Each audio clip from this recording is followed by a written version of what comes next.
Graça e paz, querida irmã, muito bom estarmos juntas nesse dia, nessa oportunidade que o Senhor preparou para nós. Meu nome é Cristiane e eu estou como presidente das mulheres da Igreja Metodista em Voldac. Ai, é tão bom, gente, a gente poder compartilhar a palavra do Senhor. E hoje eu gostaria de falar com vocês sobre a importância da união, né? Esse que é o nosso tema, né? Mulheres comprometidas com Deus vivem em unidade. E eu gostaria de falar com vocês sobre isso.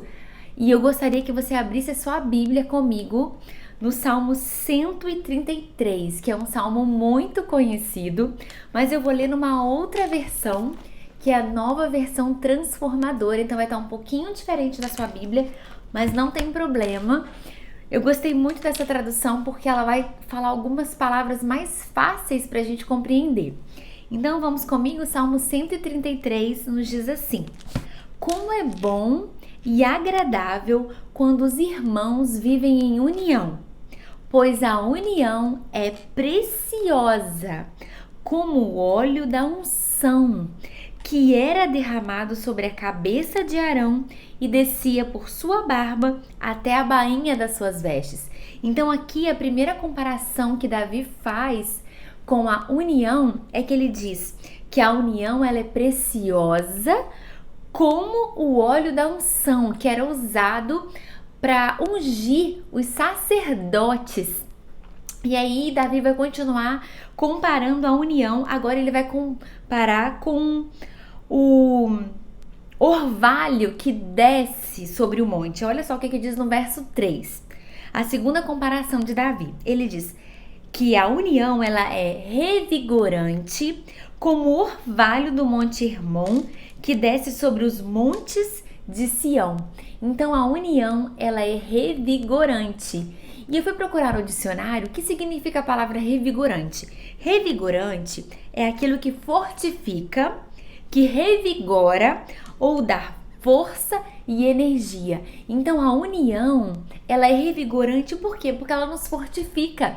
Quando nós estamos unidos e unidas, nós somos mais fortes. Nós temos mais energia para prosseguir, para continuar. Por isso que é tão importante nós estarmos unidas. Então Davi vai comparar a união com o óleo que era usado para ungir os sacerdotes, que era um óleo precioso, e ele vai também comparar com o orvalho que descia sobre o monte Hermon, trazendo vigor para aquele monte.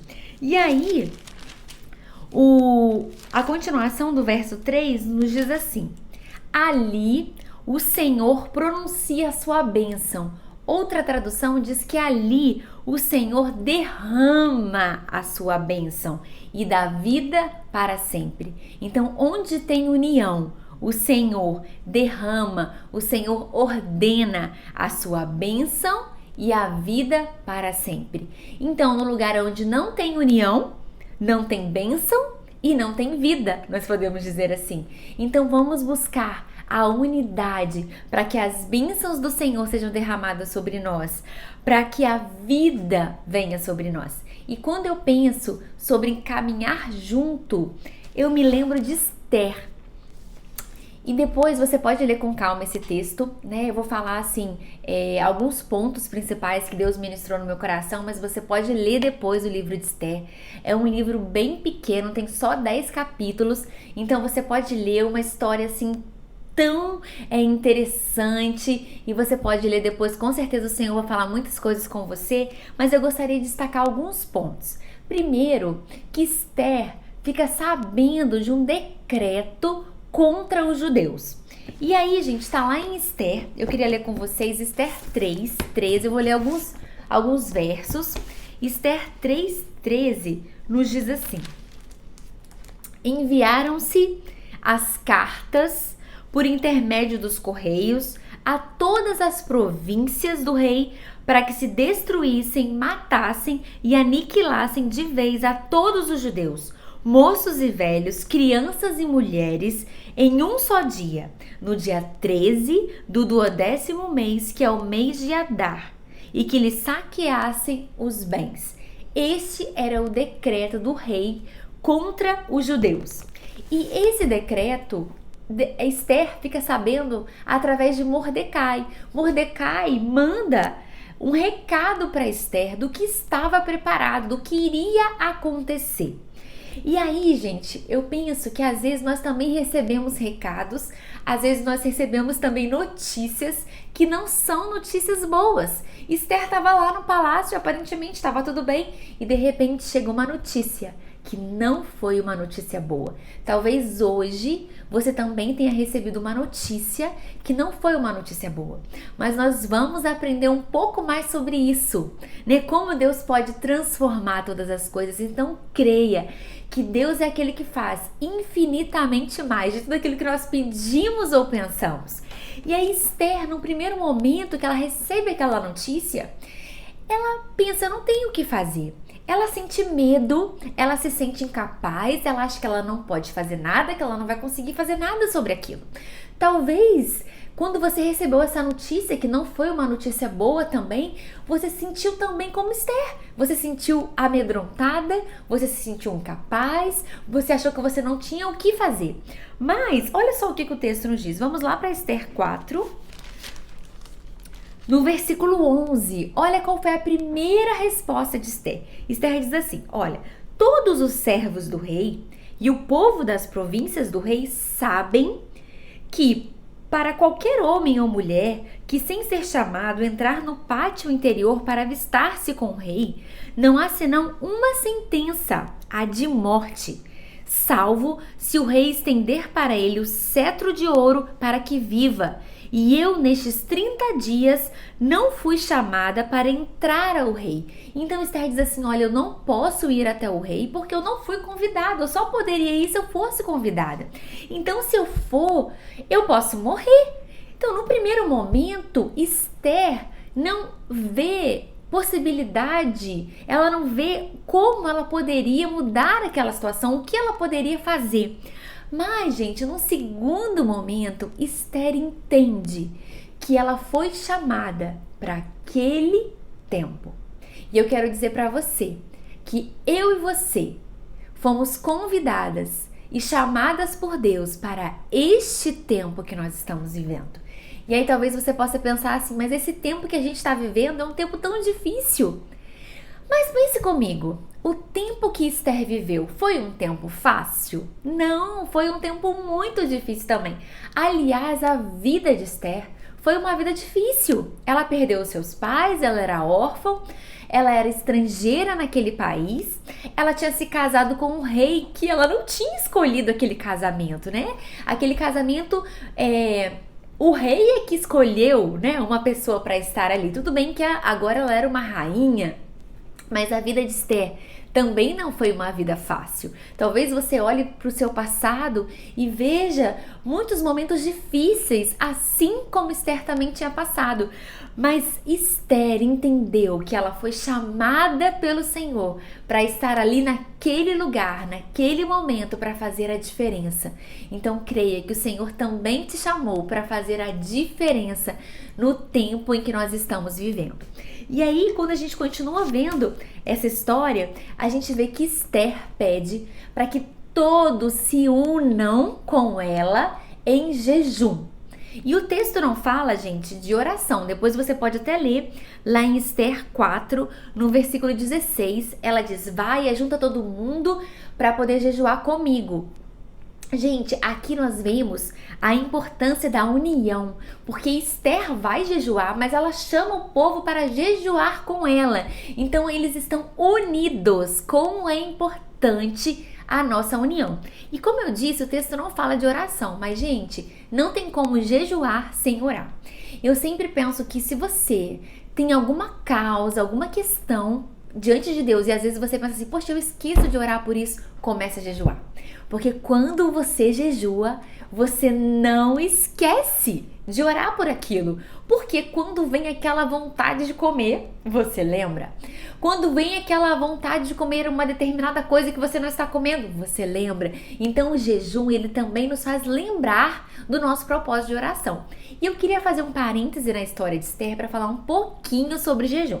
Primeira coisa, gente, do jejum é que jejum é uma disciplina espiritual. E o que significa uma disciplina? Disciplina é algo que você faz com regularidade. Então você não pode jejuar uma vez na vida e outra na morte, vamos dizer assim, né? Como as pessoas falam. O jejum, ele é disciplina, ele tem que ter uma regularidade.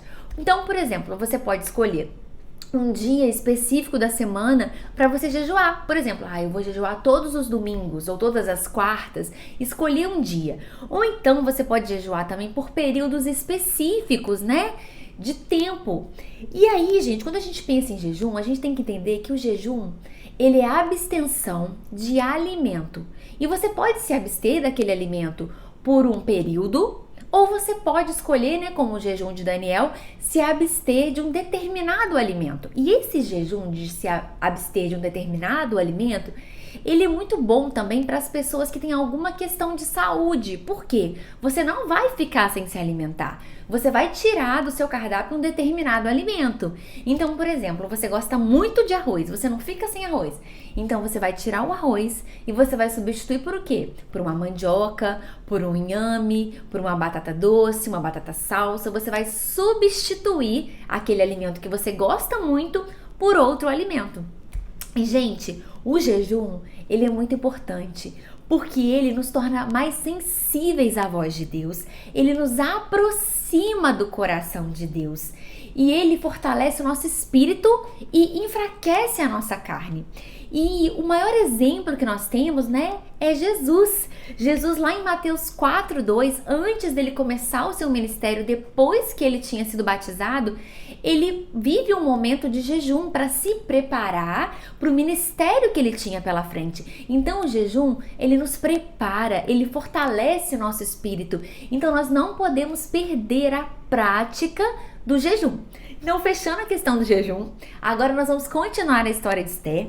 E depois, gente, que todos se unem em jejum, em oração, o que acontece? Esther, ela ganha coragem, Esther, ela ganha ousadia e Esther ganha sabedoria. Para quê?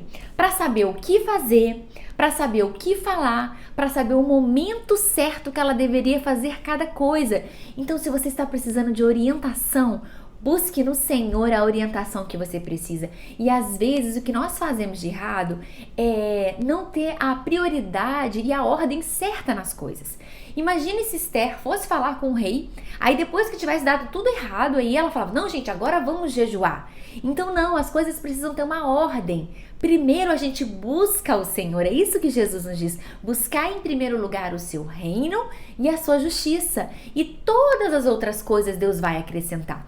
Então cuidado, porque talvez as coisas não estejam dando certo na sua vida, porque primeiro você tenta fazer da sua maneira, do seu jeito, e quando não dá certo, você vai buscar o Senhor. Mas não faça assim, aprenda com Esther. Primeiro a gente busca em Deus e depois a gente age, porque aí a gente não vai agir de acordo com o nosso pensamento, a gente não vai agir de acordo com a força do nosso braço, mas a gente vai agir de acordo com a orientação do Senhor para as nossas vidas. E o que acontece no final da história? Deus dá a vitória para o seu povo. Gente, e Deus deu a vitória porque o povo se uniu em jejum e oração, e Jesus fala sobre a importância de nós estarmos unidos. Eu gostaria de ler com vocês o texto de Mateus 18. Vamos comigo para Mateus 18? Mateus 18, no versículo 19 e o versículo 20, Jesus nos ensina. O que Jesus diz em Mateus 19 e 20? Ele diz, em verdade, também vos digo, que se dois dentre vós sobre a terra concordarem. O que é concordar, gente? É andar em unidade. Então ele diz, se dois dentre vocês sobre a terra concordarem a respeito de qualquer coisa que porventura pedirem, ser-lhe-á concedida por meu Pai que está nos céus.